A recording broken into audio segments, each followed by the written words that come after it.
Hello, everyone. Now, I thought I'd do a bit of a follow-up review on the Battle Pass here. I've been playing since the update came out, and we've got a relatively far distance on it. You can see that I've got 13 levels. Now, I normally end up doing all 9 of the side missions every day, sometimes a bit less, because I wanted to kind of notice something that kind of annoys me. Now, the only really good thing about the side missions are obviously the weekly quests here, which are important. Normally, because I'm a bit lazy, every 2 weeks I max out the weekly quests, but you can do it every week quite easily if, of course, you're smashing through all the dailies every single day. And then, of course, that links you back to the good old Battle Pass. But still, at the moment, the rewards I've got here, 36 of those is a bit pointless. 3 of the diamond crates. I like that it doesn't open the diamond crate straight away for you now, so you can keep them. I don't particularly mind the money, but it really needs to scale to people's levels, because 14 million on like my stage is nearly like 1 skill point.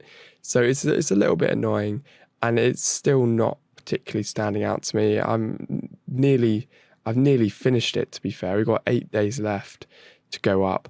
I probably won't get to the end, but the fact it's only 200 diamonds, it really, really doesn't matter. And they didn't really address anything about the Battle Pass. I would have liked to have seen them sort of reply to some of the feedback and stuff and maybe say that they were going to change it, but this is what it is, and it doesn't look like it's anything that they're ever going to change, which is a bit of a shame. So it's kind of just another dead feature, which is just going to hover there now. So what have we got to look at today? Now, of course, the Fortnite Network event's finishing. I've got 55,000. I'm an absolute pro. I know we've got our diamond spending, we've got our stamina spending, and we've got winning stages with Zerg. I see it's Fortnite Network, and that's enough. So yeah, we've got that. So I wanted to look at my actual character today, and I had a few questions about people asking me what tanks have kind of flown up to the top tier. Now, it's very, very obvious here that Patcher and Philip are very good tanks, but I still want to give an honorable mention to Clawhauser. Like, I've been using Clawhauser since the very, very start, and he's just phenomenal. Like, I've had absolutely no problem with Clawhauser. He's a fantastic medic, a brilliant he's basically one of the best healers in the game. Plus, he can just take loads of damage and do millions of damage with his donuts. So when they have him activated with some of the fire boosts, like I did there to complete that story mode, his donut would do like 250 million damage a throw, which is ridiculous. So if we filter by tanks here, and I just want to kind of assess what we've got going on. So we have had a few new characters, and we've had a few different bits and pieces going on. Now, of course, this game does follow a very, very annoying pattern where every single character that comes out is normally immediately the best character. Now, they have released a few stinkers. Like, I wouldn't say Snow White was particularly that great. Chip and Dale could be a bit better. Some of the new characters they release are very bad, and I don't know if they do that just to kind of throw you off the scent that they release every new character to be ridiculously overpowered, so you basically have to buy him. But I want to really, really focus today on the kind of change in the way of the tanks here. Now, I, of course, have only ever worked on a set amount of tanks. Now, I've by no means gone through and used every single tank in every single way to assess, but I'm just giving you my opinion on kind of the meta and who's really floating around at the top. Now, I'm doing this one because I've had a few messages on Discord and a couple of people commenting about what tanks they should focus on. Now, Philip, of course, is a very easy one to work on if you're watching this video today. You could go and smash through the prize wall. Even if you're watching it after he's come out of the prize wall, he'd probably be added into the diamond crate or into a crate soon. So you should be able to get him. But Philip with Phil's disc is absolutely unreal. Now, to finish off Phil's disc, I should actually start gaining some of the fire. I think I should definitely do that. So let's knock that off for now, and let's put on some of the missions here. So every day it'll pop the fire up, just giving me a little bit more damage, because I of course want to be able to get Phil's start. I will obviously want to get him maxed out. So yeah, that gave me one. Brilliant. I obviously want to max him out, so I'm going to leave that for a week. So come next week, we'll have 8 fire power-ups overall, and we should be able to push. Now, yeah, it's 91 million, as you can see. So even with 1 power-up, it's not going to touch anything, but I need to leave that going for a while. And I'll also keep pushing up Philip, and I'll work on Phil a little bit. Wait, is that Phil? It's not Frank, is it? I keep calling him Frank. Am I going mental? Yeah, it's Phil. So it's Phil and Phil. Philip and Philip.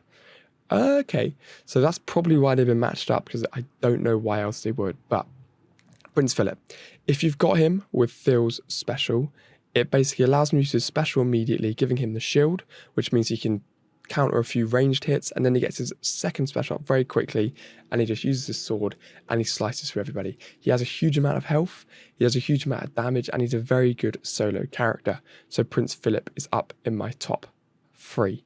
And then Patcher comes in, is a very solid. I'm not particularly putting these in order in my top 3, but Patcher is a very, very, very solid character. I've got his friendship disc with Bo Peep, and the reason I've done that here is because it increases the wheelbarrow plow. Oh, I should probably actually go through and do some more of these of the campaign missions here. I don't know why I haven't. Surely I haven't been losing these. Let's have a look.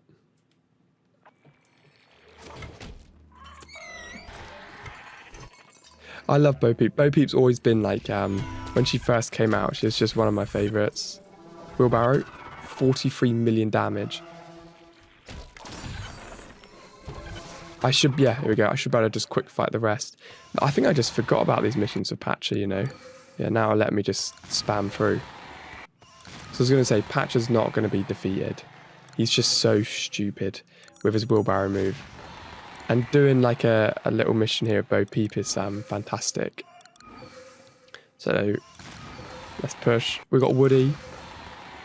Why is Woody so tall? Claim that. Lovely, so we can get it up a bit, up a level. Why do I have so many? So now Patcher gains 24% bonus armor reality for 10 seconds when he uses wheelbarrow plow. So what I like about this disc here is it's 100% focused on the wheelbarrow plow, which is his most stupid move. And of course it means that I can also work on Bo Peep, and I really do enjoy Bo Peep. So Patcher's hands down one of the best sort of tanks for damage dealing just off his wheelbarrow run. It does so much damage, and I increased the friendly encouragement here with some mods, so I got it to plus 20. So he does that. Patcher encourages his allies with the least HP, claiming them and granting them a shield for loads, and then heals them for loads as well. So I basically wanted to make him a little bit of a healer as well, so it just makes someone get healed immediately. But like I said, most of it is all down to that wheelbarrow plow, which you will see kills everybody. So that's why he goes into my top 3. So if you can get Patcher and Philip on a team together, they are unstoppable. Now, easy. So I could give a few honorable mentions to Goofy is actually pretty good. Hades is fantastic to go on with Shigo or Ducky and Bunny, or any character does damage over second time. Damage per second. That's the word I'm looking for. If anybody does damage per second, you want to get one with Hades because it increases it. So Shigo is one of the top meta characters still in the game. So if you drop Shigo and Hades on, Hades is going to increase Shigo's damage by loads. So Hades does have to get an honorable mention. He is a phenomenal character, like I said, with his friendship disc here. Hades' team damage over time skills do 100% more damage, just ticks in the damage, which is phenomenal. But my top 3 tanks are actually my top 3 tanks that I've got leveled here by just easily. You're not going to see many better tanks than Patcher, Philip, and Clawhauser. So why is Clawhauser in my top 3? It's hands down because of Hot Dancer. He dances, he heals everybody, and it's stupid. It's equal to 25% of Clawhauser's armor, and the basic that, and increases all of your teammates' damage by reality. So you can see when I go onto his battle badges here, I've done 3 reality to increase the attack and 1 armor, and they're all on ridiculously overpowered levels, 120, 120, 100, 100. So really what I need to do is bring Clawhauser up to that max level as well. So it's probably something I will work on soon. Next time I do one of my double drop sprees is to bring Clawhauser up to that yellow 8 mark as well, because these 3 tanks are ridiculous. And I want to show you why they're ridiculous. So I know I've already won some of these battles, so let's try the one at the top here.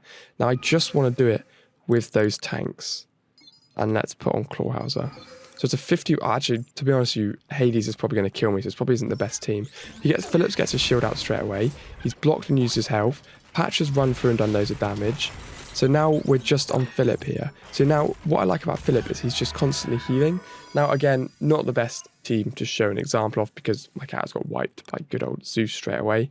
Let's do a bit of a weaker team. So let's put the 3 against this one. This should be a bit better because their Zeus isn't as powered. So again, Philip uses special straight away, giving him a shield. And he heals himself. Clawhauser's healing and increase everybody's damage. Now look at everybody's buffs. See, Patch just did a hit there, did 120 million. Sword hit, 50 million. Hit, 30 million. Hit, there's like a load of million hits there. He's defended a hit there. Sword swipe, sword swipe. Hit. See, look at all the damage. That's what I mean. He was doing 40 million damage a hit, Philip. And that's obviously because he was lucky enough to get the boost off of Clawhauser at the end. But I mean, the fact that I just won with 3 characters against a team which is very powerful. I mean, look, they're nearly 100 million power. They've got Bolt, they've got Zeus, which are phenomenal. Sisu doing shield. Maximus is a very good character as well. But these 3 were just able to walk through. So to answer the question of everybody, my top 3 tanks are easily Patcher, Philip and Clawhauser, probably in that order, because Patcher is just stupid. So if you can grab Patcher or Philip and get him on your team, you're laughing. And Clawhauser's phenomenal for story mode because he's just going to keep all of your characters alive as well. And like I said, honourable mention to Hades to buff up Shigo because Shigo's one of the top tier characters at the moment. I love Gerald, he's just stupid. But those would be the main characters I tell to work on. Now, of course, there's lots of others. Slinky's absolutely phenomenal. He has to have an honourable mention being top tier just for his shielding abilities. And then really, that's where I leave it. Hercules is pretty decent as well. But at the moment, if you're going to be a solid bet if you work on Patcher, Philip, Clawhauser, Hades. Shank's not awful now, she's had a rework. Slinky Dog, you know, any of these characters are going to be good. I like Olaf as well. If you're having a freeze team, get Olaf in. But those are kind of where I limit it with the tanks. So yeah, I want you guys to comment down below and let me know what your top 3 tanks are, guys. There's absolutely no wrong answer. I'm curious to see what tanks you use, and I'll see all of you legends in the next one. Make sure you click that top link in the description and enter to win Ducky and Bunny, and I'll see you guys soon.